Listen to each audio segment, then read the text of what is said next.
Kurikulum Merdeka, kurikulum yang berpihak kepada peserta didik. Seperti apa penerapan kurikulum Merdeka di sekolah saya? Mari kita simak video berikut. Assalamualaikum warahmatullahi wabarakatuh. Perkenalkan, nama saya Dewi Sekarsari. Saya adalah guru matematika di SMP Negeri 1 Lembor, Kabupaten Manggarai Barat, Provinsi Nusa Tenggara Timur. Di sekolah saya mengampu mata pelajaran matematika untuk kelas 7A pada tahun pelajaran 2023-2024. Judul praktik baik saya, pembelajaran berdiferensiasi dengan bermain sambil belajar untuk menyelesaikan tantangan operasi penjumlahan dan pengurangan bilangan bulat dalam rangka mendukung pembelajaran berkualitas melalui kurikulum Merdeka. Kegiatan pembelajaran ini saya laksanakan pada tanggal 7 Agustus tahun 2023 pada kelas 7A.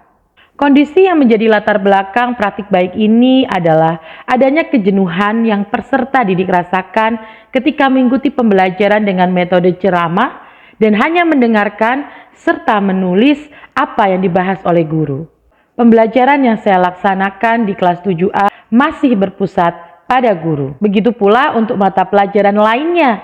Informasi ini didapatkan ketika saya melakukan penyebaran angket melalui Google Form terkait bagaimana pembelajaran yang peserta didik inginkan, serta melalui tanya jawab dengan rekan sejawat.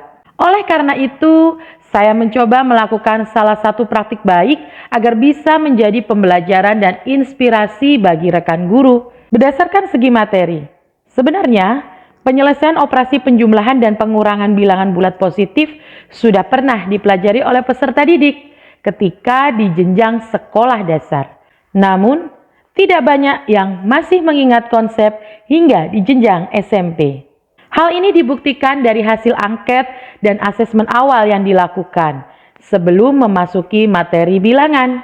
Masih adanya miskonsepsi pemahaman sebagian besar peserta didik dalam hal konsep menjumlahkan dan mengurangkan bilangan bulat. Fakta baru didapatkan dari peserta didik bahwa mereka terbiasa menghafal apa yang diberikan oleh gurunya. Hal ini dikarenakan peserta didik belum memahami konsep dasar perhitungan. Dari awal semester ini, pembelajaran yang dilaksanakan di kelas 7A masih berpusat pada guru. Sehingga pada praktik baik ini, guru mencoba mengoptimalkan pembelajaran berdiferensiasi yang masih baru bagi peserta didik dengan mengemas kegiatan pembelajaran dalam bentuk permainan. Oleh karena itu, praktik baik ini sangat penting untuk dibagikan. Peran saya dalam praktik baik ini adalah sebagai pemarkasa, sekaligus sebagai guru yang bertugas memfasilitasi kegiatan pembelajaran bagi peserta didik. Saya juga berperan untuk memastikan proses pembelajaran berdiferensiasi berjalan dengan optimal, baik itu pada diferensiasi konten maupun diferensiasi proses, dan tujuan pembelajaran dapat tercapai dengan optimal. Tantangan yang saya temui untuk mencapai tujuan pembelajaran adalah bagaimana saya bisa memfasilitasi peserta didik saya melalui kegiatan belajar dengan mengoptimalkan pembelajaran berdiferensiasi serta mengaplikasikan media ajar interaktif dan menjadikan semua peserta didik memiliki perannya masing-masing. Materi bilangan menjadi bekal dasar dari materi-materi selanjutnya. Mata pelajaran lain juga mensyaratkan peserta didik memahami materi bilangan. Misalnya, pada mata pelajaran IPA, saya sebagai guru harus memberikan kesempatan dan kepercayaan kepada peserta didik saya. Pihak-pihak yang terlibat secara langsung adalah saya selaku guru matematika serta peserta didik di kelas 7A. Selain itu, ada pula pihak yang terlibat secara tidak langsung, yaitu Bapak Kepala Sekolah yang telah memberikan dukungan dan izin, serta rekan sejawat saya yang menjadi rekan kolaborasi dalam diskusi. Langkah yang saya lakukan untuk menyelesaikan tantangan tersebut yaitu 1. Saya banyak membaca, melihat praktik baik di platform Merdeka Mengajar, dan berdiskusi mengenai penerapan pembelajaran berdiferensiasi bersama rekan saya dari sekolah lain. 2. Saya membuat angket yang dibagikan kepada peserta didik menggunakan Google Form mengenai pembelajaran seperti apa yang mereka inginkan. Melalui angket ini, saya banyak mendapatkan informasi yang saya gunakan untuk mendesain pembelajaran yang berpihak kepada peserta didik. 3. Menyusun modul ajar dengan menggunakan metode pembelajaran discovery learning, sehingga bagaimana menyesuaikan lembar kerja yang mewadahi kebutuhan belajar murid dan berdasarkan asesmen diagnostik yang telah saya lakukan. Keempat, saya memfasilitasi semua peserta didik untuk mengemukakan pendapatnya dan aktif menjadi peran utama dalam pembelajarannya. Saya menggunakan dan mengoptimalkan media pembelajaran, alat, sumber belajar yang telah tersedia di sekolah.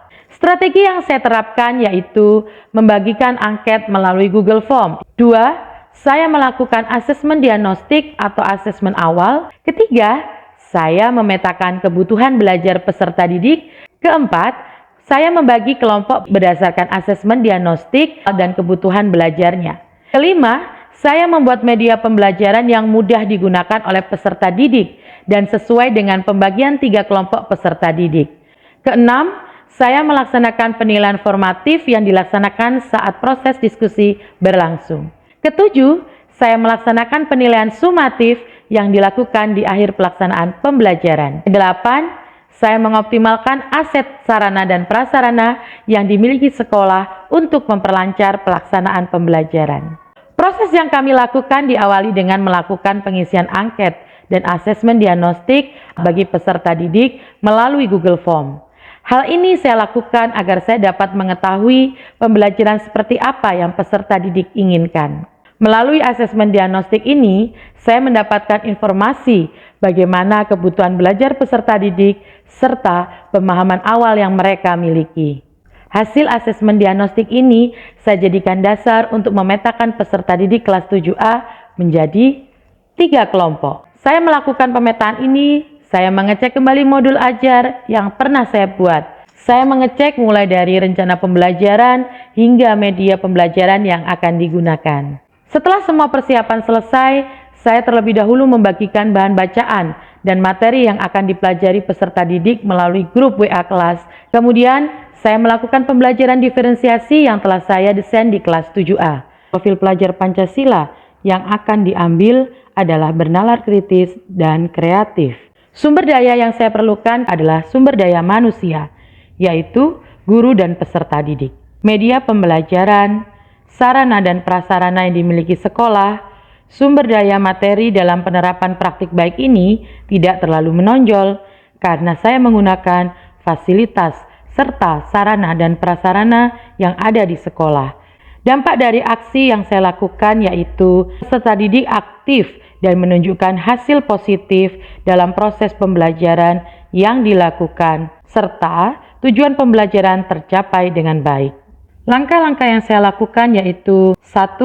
Persepsi dan kegiatan simulasi yang dilakukan disesuaikan dengan kondisi peserta didik, membuat peserta didik dapat berkonsentrasi dan berkontribusi dengan baik dari awal hingga akhir pembelajaran. 2.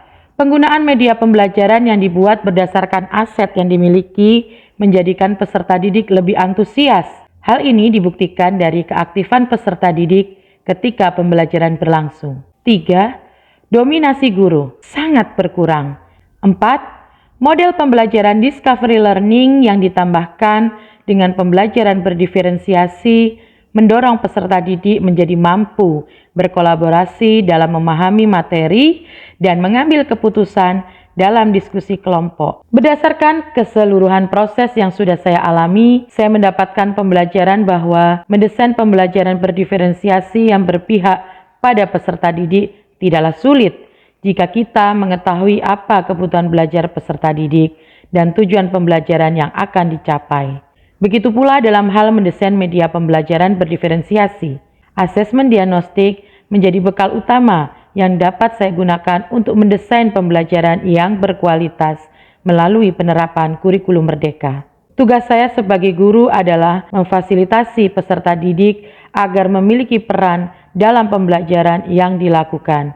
Jadi, Bapak Ibu guru, stop menjadi peran utama dalam pembelajaran peserta didik kita. Dan jadikanlah peserta didik kita sebagai aktor utama dari pembelajaran yang mereka lakukan.